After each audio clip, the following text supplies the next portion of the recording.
அல்லாஹ்வுடைய ரசூலின் அருளான ஒரு வாக்கு. சொல்வார்கள், பள்ளி வாசல் தான் ஒரு முஃமினுடைய உண்மையான வீடுன்னு சொன்னாங்க ஸல்லல்லாஹு அலைஹி வஸல்லம். அல் மஸ்ஜிது பைத்து குல்லி தக்கியின், இறையச்சம் உள்ள ஒவ்வொரு மனிதனுக்கு உண்டான வீடு என்பதை பள்ளிதான் சொன்னாங்க. எங்க இருந்தாலும் அவருடைய கல்புங்க இருக்கும். கல்புஹு முஅல்லகன் பில் மசாஜித், அவருடைய கல்பு பள்ளியோடு தொடர்புள்ளதாக இருக்கும். நேரமாகி விட்டதா, வாங்க சொல்லப்பட்டு விட்டதா, தொழுகைக்கான வக்து வந்து விட்டதா, ஜமாத்தினுடைய நேரம் என்ன, பள்ளியோடு உள்ள ஒரு தொடர்பு அவருடைய கல்வியில் இருந்து கொண்டிருக்குமே, அது ஒரு முஃமினுடைய அடையாளம். அல் மஸ்ஜிது பைத்து குல்லி தக்கியின், அல்லாஹ் அப்படிப்பட்ட முஃமின்களாக நம்மை ஆக்கி அருள்வானார்களே. மஸ்ஜித் என்பது உலகத்தில் உண்டான ஒவ்வொரு முஃமின்களுடைய உண்மையான வீடுன்னு சொன்னாங்க. பள்ளிக்கு அருகில இருப்பதும் கூட பரக்கத்துன்னு சொன்னாங்க. குர்ஆன் சொல்கிறது, அல்லதி பாரக்னா ஹவுலஹுன்னு சொல்லுது.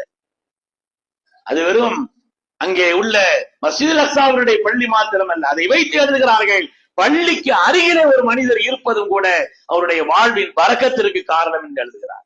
வாங்கு சத்தம் கேட்கக்கூடிய இடத்திலே, பள்ளிக்கு அருகிலே தன்னுடைய இல்லங்களை, இந்த தனித்தனி அபார்ட்மெண்ட்களா அங்கங்க போய் ராகத்தா இருக்கலாம் நினைக்கிறாங்களே, அது ஈமானுடைய அந்த வாழ்வை குறைபாடுடையதாக ஆக்கிவிடக் கூடாது.